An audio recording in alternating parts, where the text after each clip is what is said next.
berjudul Teka-teki Tika. Film bergenre drama keluarga ini bakal tayang di bioskop besok Kamis tanggal 23 Desember. Nah, di kantor redaksi Jawa Pos Radio Solo, kita kedatangan langsung sutradara sekaligus penulis skenario film Teka-teki Tika, Ko Ernest Prakasa yang ada di samping saya ini, dan juga para cast ada Kak Sela Dara sebagai Tika, ada Kodir Piyoko sebagai Arnold, dan ada Om Ferry Salim sebagai Budiman. Halo semuanya, selamat datang. Gimana nih perjalanan ke Solo? Kapan ini? Mulai dari Jakarta ke Solo sejak kapan? Jadi kita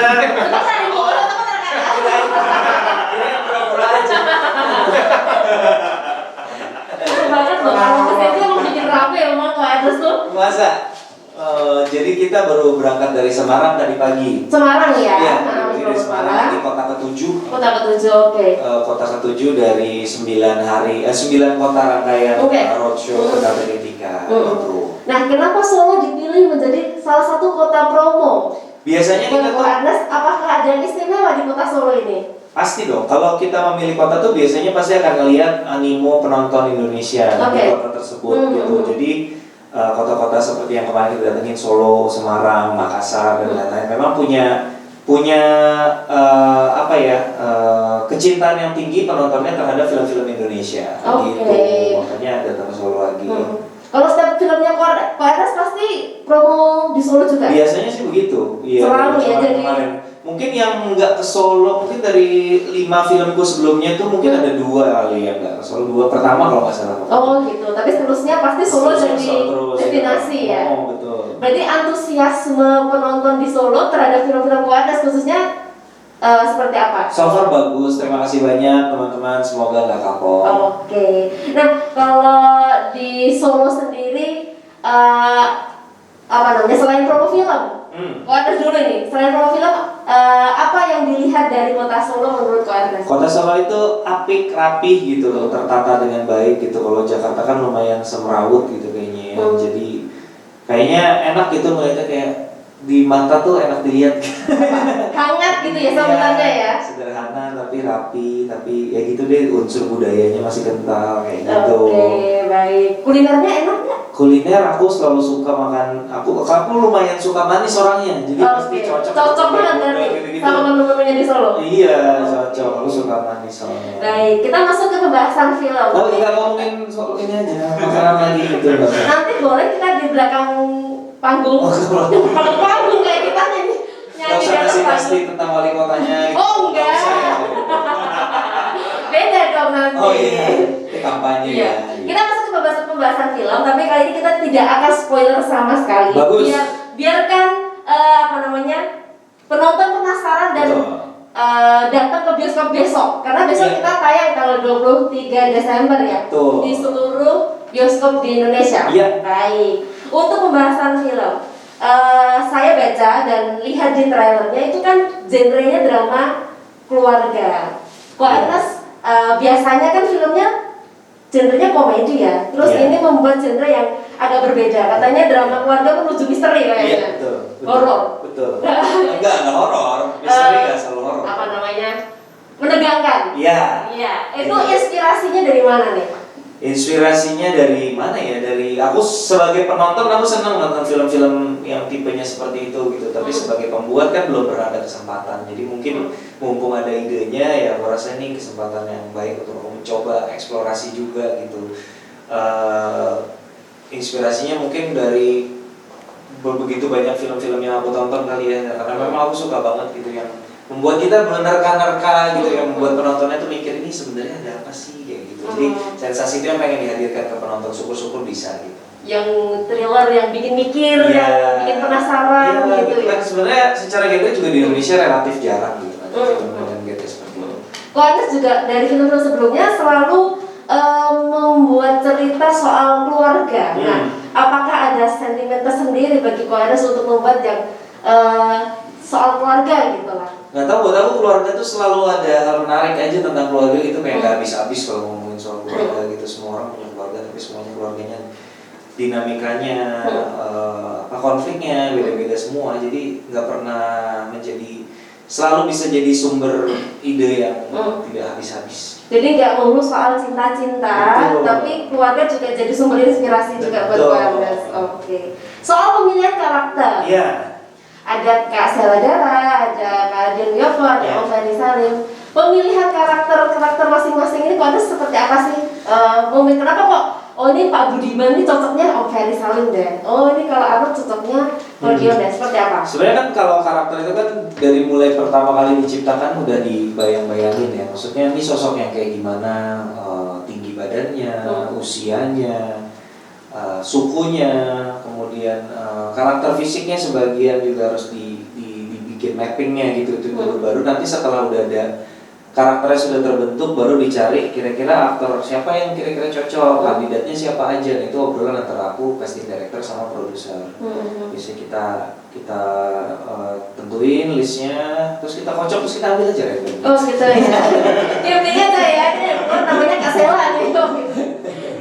Tapi setelah apa namanya? Oh ini cocok Yeah. Setelah jadi ini filmnya proses syuting, ternyata si karakter ini masuk banget ya, ngeblend banget sih. Kalau aku yang jawab nanti memuji-muji karya sendiri, mending penonton aja yang memberikan penilaian apakah karakter-karakter ini gimana nih kecocokan antara aktor dengan karakternya. Oke, baik. Mungkin mau tanya ke Kak Sela deh. Kak Sela kan waktu menerima tawaran menjadi si tokoh Tika ini ya, tokoh utama dalam film ini. Sebenarnya kayaknya semua yang ada di poster itu. Semuanya ya, berarti ensemble karakter berarti ya. Seperti apa waktu Kak Sela melihat karakter Tika ini? Sampai akhirnya mau, oke aku mau jadi Tika. Menurut aku karakter Tika itu sesuatu yang baru juga ya buat aku, karena aku belum pernah memainkan peran seperti itu gitu. Jadi pasti karena ini sesuatu yang baru dan aku ngelihat kayaknya aku bisa belajar dari peran ini, belajar skill baru juga, belajar pengalaman yang baru juga. Jadi tentu saja aku tertarik gitu. Apalagi karakter Tika ini kan lahir dari pemikirannya Kak Ernest yang adalah pangeran box office. Selalu pokoknya ya, semua film-filmnya dia ya. Ini apakah sebuah sindiran? Oh enggak, ini dari Pujian kan? Makanya. Karena Kenapa Ernest kok agak gimana gitu? aku juga Dia bingung. mencari-cari momen mau ngeluarin kata-kata itu dari kemarin, ntar gue balas. Gimana nih Kak Sela? Apa nih? Karena main di film Pangeran Box Office ini, apakah jadi kebanggaan tersendiri? Pasti ya, pasti. Ini suatu life achievement buat aku. Aku emang udah bikin piagamnya juga, aku taruh di kamar. Ya, tapi beneran emang pasti seneng banget ya, karena aku udah lama pengen kerja bareng Kak Ernest. Karena aku ngelihat, aku nonton semua filmnya dan aku ngerasa film-filmnya Kak Ernest tuh selalu dibikin dengan hati gitu dan tersampaikan kepada penontonnya. Jadi aku selalu penasaran apa sih rasanya kerja sama bareng Kak Ernest gitu. Oh ini kali pertama Kak Sela kerjasama sama Kak Ernest? Iya, ini kali pertama kerjasama sebagai pemain dan sutradara ya Kak ya. Jadi kalau filmmaker lain tuh nggak pakai hati menurut sutradara. Menurut aku juga pakai hati. Tapi sekarang yang lagi banyak kan Kak Ernest. Kan kayak pengen nih ada film ke-8, ke-10, gitu. Kali pertama jadi harus dipuji-puji dulu sekarang. Oh gitu ya. Kali pertama kerjasama sama Kak Ernest langsung jadiin pemeran utama nih. Berarti film ke-7, ke-8 ya pasti dapat pasti ya. Oh gitu. Ada kesulitan nggak Kak Sela memerankan tokoh si Tika ini? Karakternya kayaknya karakter yang apa ya, kayak semua antagonis gitu apa? Gimana tuh? Semua antagonis. Soalnya kalau agak bingung semua antagonis semua itu bahasa Jawa sih. Bahasa Jawa. Bahasa Indonesia sih. Iya rasanya agak-agak gitu. Tipis-tipis gitu. Iya tipis-tipis betul. Kalau buat aku sih pasti semua karakter tuh ada kesulitannya masing-masing. Tapi kalau untuk Tika sendiri memang banyak hal yang dia lakukan aku belum pernah lakukan di film-film sebelumnya gitu. Jadi banyak banget hal-hal yang aku harus pelajarin. Dan ditambah memang mungkin kalau lihat di trailer juga memang kan Tika terlihat menyebalkan sekali di depan keluarganya Pak Budiman gitu. Tapi jadi sebuah challenge juga buat aku karena harus menemukan titik tengahnya yang pas tuh di mana, karena kalau terlalu menyebalkan jadinya terlalu komikal, terlalu karikatur, dan kalau misalnya nggak dikurangin banget takutnya tidak jadi tekanan untuk keluarganya Pak Budiman gitu. Jadi mencari proporsi yang pas. lumayan. Gimana caranya tetap mengintimidasi gitu ya, tapi nggak kelihatan menyebalkan gitu. Beradu acting dengan Om Ferry Salim dan Morgan Wiyoko. Seperti apa pengalaman yang dirasakan sama Kak Sela? Merasa menyenangkan sekali ya, karena aku tuh juga mimpi aku banget bisa kerjasama sama Om Ferry, sama Dion Wiyoko. Semua dijilat rupanya. Oh ternyata ya, kok harus equal dong. Dompet gue. Iya, ukuran sepatu aku 37 tapi emang aku senang banget bisa kerja bareng Ferry dan Karena dia Yoko juga. Ngapain? sorry, Kelihatan ya? Harus banget teman. Kayak MC Catering. ini lucu ya Dion Wiyoko bangga banget, makin bangga bisa kerja bareng Dion Wiyoko. Iya tapi kerja sama Ferry, Dion, Kak Jenny, Morgan, Pansri, Eliska, Bu Ayu dan Mas Wani itu menyenangkan sekali karena apa ya, mereka semua tuh bikin suasana syutingnya tuh menyenangkan gitu. Kita kan syutingnya karena lagi di masa pandemi ya. Nah itu dia. Jadi kita benar-benar cuma dari lokasi nggak bisa keluar gitu karena kan untuk menjaga keselamatan masing-masing. Betul. Tapi mereka membuat suasananya tidak membosankan sama sekali, jadinya rasanya malah kayak study tour. Oh jadi kayak piknik ya berarti ya? Kayak wisata konsepnya. Berapa lama sih proses syutingnya tuh? Kurang lebih 2 minggu ya. 2 minggu ya berarti. 2 minggu di masa pandemi berarti fokus di satu lokasi aja berarti syutingnya. Hampir Tidak 90% mungkin. Iya, Oke baik. Kita lanjut ke mungkin ke Om Ferry dulu. Om Ferry ini bakal kali kedua main di filmnya Ko Ernest ya? Iya. Yang pertama yang film Ernest, kemudian yang ini itu kan genrenya berbeda banget itu. Iya. Gimana Om Ferry melihat membandingkan dari film yang komedi terus yang sekarang thriller gak sih genrenya? Iya, bisa dibilang. Iya. Drama Seperti apa? keluarga yang Seperti apa melihat transformasi filmnya Ko Ernest dari dulu dari 2015 ya itu berarti ya? 2015. Nah, sampai sekarang 2021. Bisa main kembali kerja bareng lagi sama Ernest itu kayak dapat lotre sih sebetulnya gitu. Oh, tapi berharap mau diajak lagi seperti itu. Dari mulai yang habis ngenes terus kemudian dia bikin yang kedua itu udah berharap tapi nggak dipanggil. Oh gitu. Terus yang ketiga nggak dipanggil lagi, keempat nggak dipanggil. Kedua lagi. Nah yang terakhir ini keenam katanya karena kocokannya dapat. Oh iya. Pas. Loterinya Iya. pas. Jadi bukan karena apa-apa, karena kebetulan aja nasibnya gitu. Bener-bener ya Bu ya? Begitulah. Bisa serius. Gimana? Kalau menurut saya pertama kali syuting sama Ernest itu kan film yang pertamanya Ernest. Judulnya Ernest ya tentunya pasti berbeda dengan sekarang, apalagi genrenya juga berbeda kan. Automatically pasti perubahannya banyak sekali. Tapi kalau saya ngelihat bahwa Ernest ini adalah seorang sutradara yang sangat terbuka sekali untuk semua pemain gitu. Kemudian nggak cuma terbuka tapi juga sangat detail banget. Memberikan ruang untuk kita untuk ngobrol sama dia mengenai karakter, membangun karakter. Kemudian orangnya siap banget gitu, maksudnya ketika kita reading dia udah punya gambaran semuanya, blockingnya seperti apa gitu. Jadi ya mateng banget gitu. Berarti tipikalnya perfeksionis banget ya berarti ya? Iya boleh juga kalau dikatakan begitu kalau memang dia setuju gitu. Baci atur ya.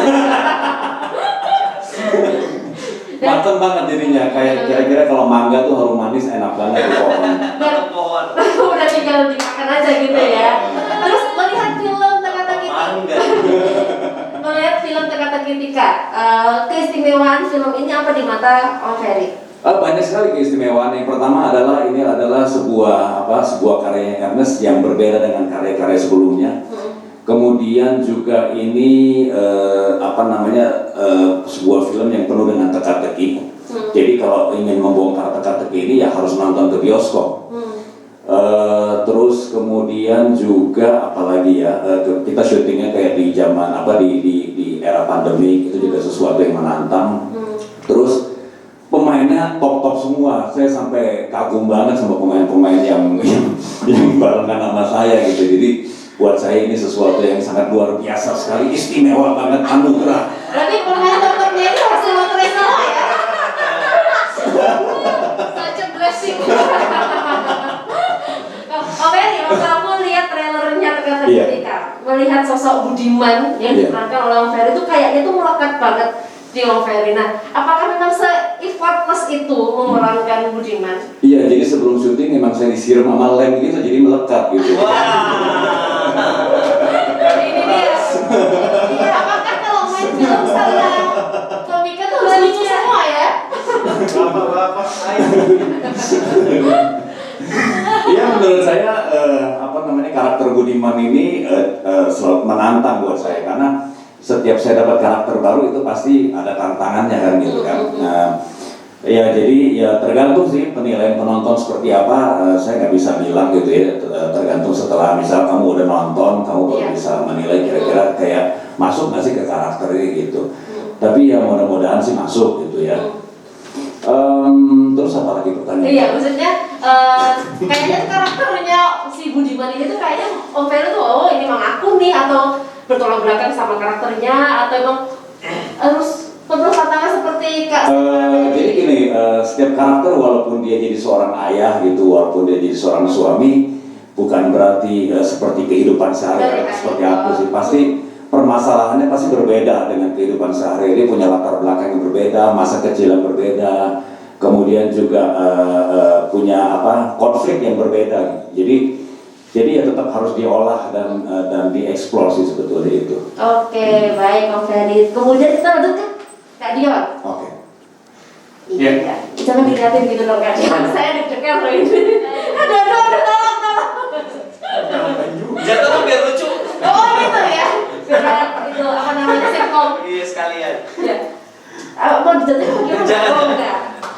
Kok dia kan juga main 2 kali di Iya. film. 3 kali. Oh 3.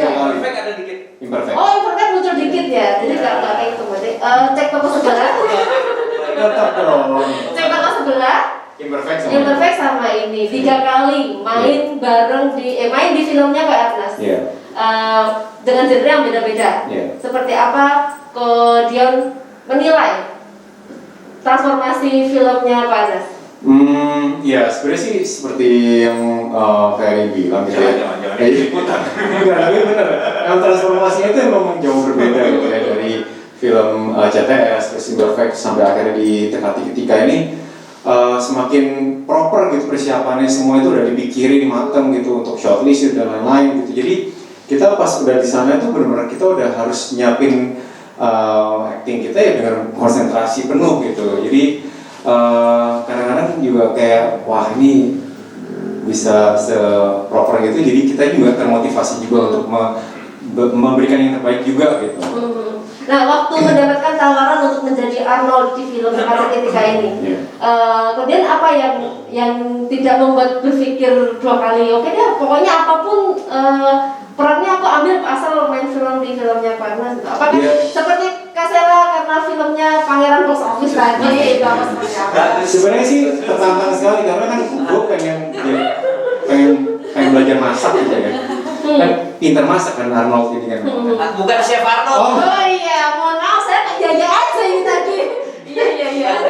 Mencoba melucu. Harus jangan gua respon. Jangan gua respon. Iya. Makanya harusnya tadi nggak iya aja. Harusnya jangan gua respon, makin butuh gitu. Kasihan kan Gimana Arnold? Iya, apa namanya waktu menerima tawaran menjadi Arnold di film Teka-Teki ini, apakah gak harus berpikir 2 kali? Pokoknya mau jadi pemain apa aja lah, pokoknya asal main di film kamu gitu. Oh itu jawaban gue yang tadi. Yang asal produser jangan denger aja. Sebenarnya sih ya ini agak bias juga ya, maksudnya kan gue tahu karya-karyanya Ernest juga gitu, dan pada saat Ernest udah hubungin gue untuk ini kayaknya ada peran nih untuk film terbarunya Ernest gitu, terus kayak ya gue tuh hampir sepercaya itu sampai kayak gue nggak terlalu baca detail semuanya aja kayak yaudah gue males gitu.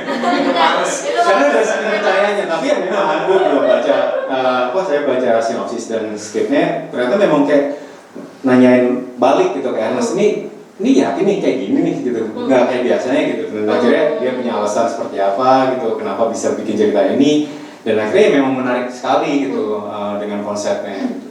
Nah, nambah dikit. Oh iya, Walaupun udah sering kerja sama Dion, tapi bukan berarti maksudnya kita kayak tidak menemukan sesuatu yang baru juga.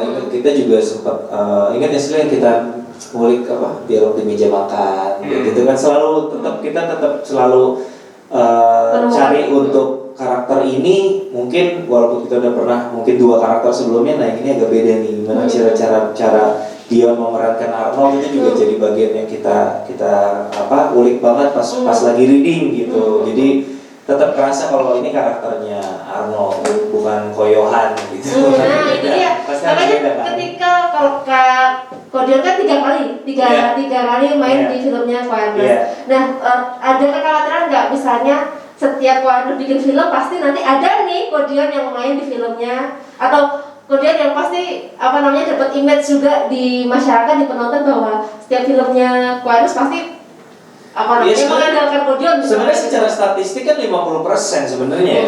53 dari 6. Tapi mungkin karena menurutku karena cek toko sebelah itu saking nempelnya di orang, aku apalagi kami kakak beradik di situ, jadi orang kayak mengasosiasikan Ernest Dion harusnya ya nggak ada masalah juga. Nggak apa-apa ya, maksudnya kecuali dia nanti meranin karakter ibu-ibu gitu, udah mulai maksa gitu. Tapi kalau selama karakternya masih cocok ya main langsung menurutku gitu. Berarti memang sebenarnya bukan karena setiap filmnya Pak Ernest harus ada Dion tuh enggak ya? Enggak sih. Enggak saja. Enggak. Kebetulannya aja cocok karakternya gitu. Oke. Lanjut ke Dion lagi. Memerankan tokoh Arnold di film Teka-teki Tika ini, dia kan jadi anaknya Pak Budiman ya. Dia kan menjadi sosok anak yang seperti apa sih? Anak yang lebih wibawa, lebih dewasa dibandingkan adiknya.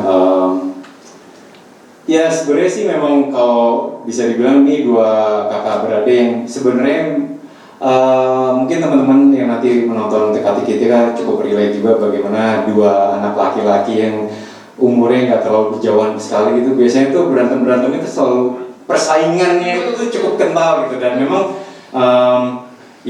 Andre sama Arnold kan memang cukup berkompetisi untuk mendapatkan warisan dari keluarga gitu, misalnya pengen menggantikan posisi direktur di perusahaan ini gitu. Jadi tapi bisa dibilang memang Arnold ini lebih dewasa dan memang seorang kakak juga gitu, dan udah berkeluarga juga. Jadi sebenarnya nggak ada kesulitan yang khusus, atau karena ada tendensi untuk mendapatkan warisan itu, jadi karakternya lebih didalamin lagi. Iya sebenarnya sih tetap ya, maksudnya setiap film kan pasti kita ada proses reading dan develop karakter-karakter yang ada di situ gitu, dan ya itu pasti ada punya kesulitan tersendiri gitu ya, bagaimana membangun Arnold ini beda gitu dan sesuai dengan imajinasinya Ernest gitu. Tapi untuk masalah kayak nanti disamain atau gimana gitu ya, mungkin balik lagi ke penonton lagi gitu ya, apakah memang sayanya berhasil memerankan sebagai Arnold ini. Kan sebagai kakak adik kan juga di film yang sama kan juga jadi kakak adik juga kan, pasti juga ada perbedaan dong kakak adik di sini sama kakak adik di film yang sebelumnya seperti itu. Tapi nggak tahu ya gimana, menurut gua gitu, menurut saya kalau penonton udah menonton Teka-teki Tika dan menikmati ceritanya sendiri, pasti nggak perlu kayak harus banding-bandingin, oh ini Andre sama Arnold ini sama nggak ya sama Johan sama Erwin gitu. Jadi kalau misalnya sampai mikir kayak gitu berarti dia nggak enjoy sama filmnya sih. Oh gitu. Dan bener sih, bener karena ini sekarang kan kita udah kota ke-7 ya. Dan dari gala premier kalau Jakarta dihitung berarti kan udah kota ke-8 sebenarnya. Dan dari semua testimoni dari IG story apa segala, aku sih belum nemu satupun ya yang komentarnya spesifik bahwa bosen Dion kayak film-film yang sebelum, belum nemu satupun sih. Berarti memang karakter yang dibangun itu benar karakter yang berbeda sama film-film yang sebelumnya. Pengennya sih begitu. Oke. Semoga. Untuk pertanyaan mungkin untuk semua sih, nanti siapa yang bisa menjawab? Kok kayak cerdas amat ya bisa menjawab. Tadi kan Kelompok pencapir. tua banget. Bisa-bisanya. Singkatan apa ya itu? Kelompok pembaca. Kelompok petani ya, kelompok Apa singkatan kelompok pencapir ayo? Ayo tulis di bawah sini kelompok pendengar, pencakap. Pembaca dan berpikir, apalah. Mungkin tadi kan Kak Sela kan udah bilang bahwa 2 minggu proses syutingnya di hotel lokasi. Nah, untuk keseluruhan, mungkin Ko Ernest juga sebagai sutradara, apa tantangan membuat film di masa pandemi ini? Ya tantangannya prokes aja sih sebenarnya. Dihantui oleh aduh gimana nanti kalau misalnya swab ada yang positif gitu, lebih ke beban pikiran sebenarnya. Tapi kan kita kan juga berusaha sebisa kita lah kayak disiplin masker gitu di lokasi untuk kru terutama yang warawiri, karena kalau cast kan tentu di depan kamera mereka nggak bisa pakai masker, jadi kita melindungi talent dengan disiplin bermasker. Kalau mau lepas keluar dulu dari rumah, dari lokasi kayak gitu-gitu. Sebenarnya hal sederhana kayak gitu juga cukup sih untuk lumayan membuat lebih tenang lah gitu. Dan so far selama syuting sih nggak ada satupun sih yang positif untungnya gitu. Ada perbedaan nggak ketika ini di luar prokes ya, maksudnya membuat film di masa pandemi, misalnya memang lokasinya memang harus diminimalisir cuma di satu tempat aja, terus sebenarnya bukan diminimalisir satu tempat, kalau itu kan lebih ke kebutuhan ceritanya. Cuma memang saat mencari rumahnya, ketika kita nemu rumah yang jauh dari keramaian, itu buat kita jadi poin plus banget gitu. Kita nemu rumah ini yang memang letaknya di luar kota, kemudian tanah yang mengelilingi rumah itu juga tanah milik pribadi, jadi kita nggak bersinggungan dengan warga. Karena ada beberapa kejadian syuting diusir warga selama COVID, teman-teman sering ngalamin juga gitu. Oh baik, jadi memang harus benar-benar cari tempat yang nggak mengganggu, meminimalisir risiko lah, gitu. Kalau untuk di masa pandemi ini, berarti menurut Ko Ernest sebagai filmmaker gitu ya, bukan alasan untuk tidak berkarya berarti? Iya sih, karena kan kita semua juga kan pengen supaya bisa keadaan pulih gitu dengan bioskop gitu kan ya. Bioskop juga kan ketika buka harus diisi dengan film-film yang bagus ya, berarti kita semua harus berkarya terus gitu. Selain ya karena kita makan ya, butuh makan gitu. Iya sih, jadi ada motif ekonomi juga di balik itu sebenarnya. Ya. Iya, bukan semata-mata demi perfilman Indonesia. Iya. Ada motif ekonomi juga. Baik, jadi memang sebenarnya di masa pandemi itu kita tetap bisa berkarya asalkan menyesuaikan. Betul, menyesuaikan diri dengan keadaan, ya. tepat sekali. Kalau untuk Kak Sela, Ko Dion sama Om Ferry mungkin selama pandemi ini sudah mungkin garap film berapa atau baru yang tempatnya Ko Ernest ini? Tempatnya Ko Ernest, Kak Toko aja. Oh sudah pernah tuh, mungkin gimana? Ada experience yang berbeda nggak main film? Ini yang kemarin. Ini yang keempat. Ini yang keempat. Main film. Laris. Luar biasa, memang Kak Sela. Ernest sebenarnya, karena kan ini awalnya dari Kak Ernest sebagai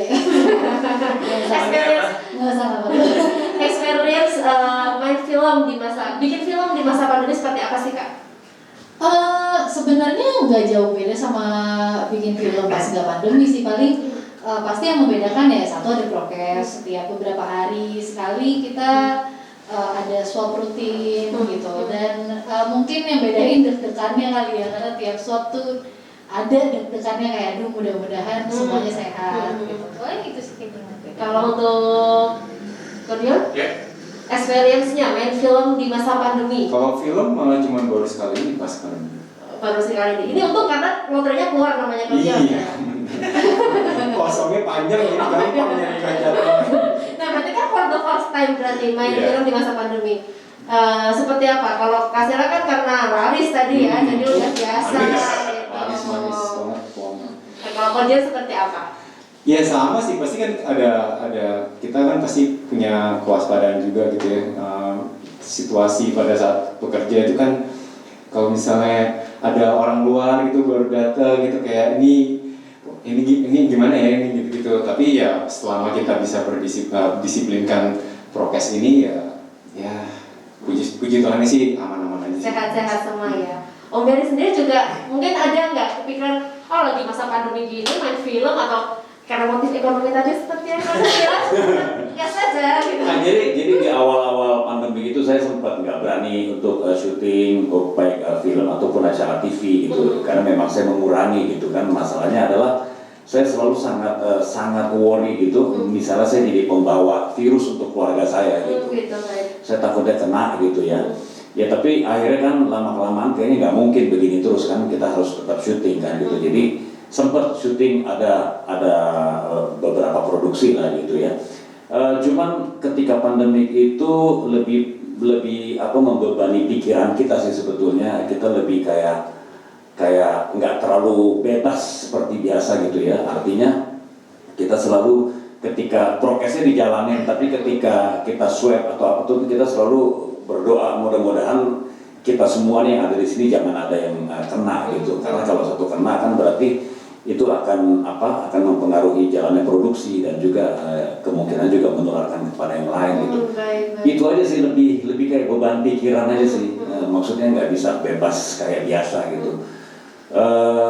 Dan makin sering swab ya berarti ya? Iya. Setiap kali itu pasti swab satu swab. Padahal udah setiap hari swab juga tetap deg-degan nunggu hasilnya. Iya sih pasti begitu karena takut sama hasil sih kayaknya. Tapi sebenarnya sudah fully vaccinated kan sebenarnya? Oh iya pasti. Tapi kan kita nggak bisa tahu ya virusnya nih kayak gimana gitu. Tapi terakhir untuk mungkin closing statement masing-masing kayak sama Pak Ernest misal. Untuk sinias-sinias muda khususnya di Solo. Di Solo kan juga ada kampus seni, kampus isi seni yang dia juga melahirkan sinias-sinias filmmaker. Mungkin bisa kasih pesan nih untuk mereka bahwa di masa apapun termasuk pandemi itu kita tetap nggak boleh berhenti berkarya. Silakan. Mungkin dari dulu. Kalau menurut saya untuk semua kaula muda gitu ya yang ingin terjun ke dunia film atau apapun gitu, saya pikir jangan terkendali atau terbatas dengan tempat tinggal ataupun dengan masalah pandemik seperti sekarang ini, karena tidak ada satu hal pun yang boleh membatasi kita untuk berkarya. Menurut saya itu, karena berkarya itu bisa di mana aja dan selama kita memang punya niat untuk berkarya pasti bisa gitu. Jadi yang paling penting adalah bagaimana cara kita berkreativitas untuk memikirkan gimana caranya kita berkarya gitu. Itu aja sih dari saya. Jadi jangan patah semangat, terus aja untuk menciptakan hal-hal baru, karena hal-hal baru itulah yang bisa mempengaruhi kehidupan orang banyak gitu. Oke, kemudian nih. Ya paling nambahin, kalau mau nungguin pandemi, kita aja nggak tahu kan keadaan kita kapan gitu kan, selalu ada mutasi-mutasi baru. Jadi ya kita harus beradaptasi, kita harus menyesuaikan dan kita tetap harus waras untuk berkarya juga. Oke, Kak Sela? Sebenarnya kalau dibilang harus sih nggak harus ya. Ya kalau buat aku sih sebenarnya kadang-kadang kan kita sering dengar lagi masa pandemi gini harus tetap produktif gitu. Buat aku sih sebenarnya benar yang tadi dibilang Dion, kita harus tetap waras juga gitu sebelum berkarya, karena kalau dipaksain juga nanti momen sendiri malah produktivitasnya menurun gitu. Jadi pertama satu kesehatan penting, baru setelah itu kesehatan mental. Dan baru setelah itu ketika kamu merasa fit nih, oke nih, pengen melakukan sesuatu, silakan berkarya sepuas kalian. Berarti lihat kondisi dalam diri dulu sih ya, baru produktif nih. Kalau Pak Anas nih? Ya paling pesanku sabar berproses aja lah. Di era viral-viralan sekarang ini orang banyak yang kayak berharap bikin sesuatu terus berharap langsung jadi langsung dapat atensi besar gitu. Padahal ya ada orang-orang yang cukup beruntung dengan menempuh jalur seperti itu, tapi kan itu sangat-sangat minoritas gitu. Jadi banyak, sebagian besar orang yang berhasil ya memang prosesnya panjang gitu. Jadi kalau memang pengen bikin film ya sabar dulu. Misalnya film pertama diupload terus yang nonton cuma puluhan orang, ya namanya juga proses gitu. Jadi ya sabar berproses. Oke, nikmati prosesnya berarti ya, Pak ya. Hmm. Oke. Nah, sebelum kita tutup obrolan kali ini, mungkin kasih aja kali ya sebagai tokoh utama saya ajakan untuk orang-orang Solo untuk nonton film Teka-teki Tika. Apa sih yang harus jangan sampai kita melewatkan film ini gitu. Kalau ngelewatin nanti kalau bahasa Jawanya gelo itu kecewa. Ya sayang banget udah gak tayang di bioskop padahal bangunan. Silakan. Gelo. Kalau di Sunda beda lagi. Iya, Gelo. Silakan, kasih lah. pertama lagi-lagi nggak wajib. Kok kan, tapi tontonlah biar saya setelah ini masih punya schedule.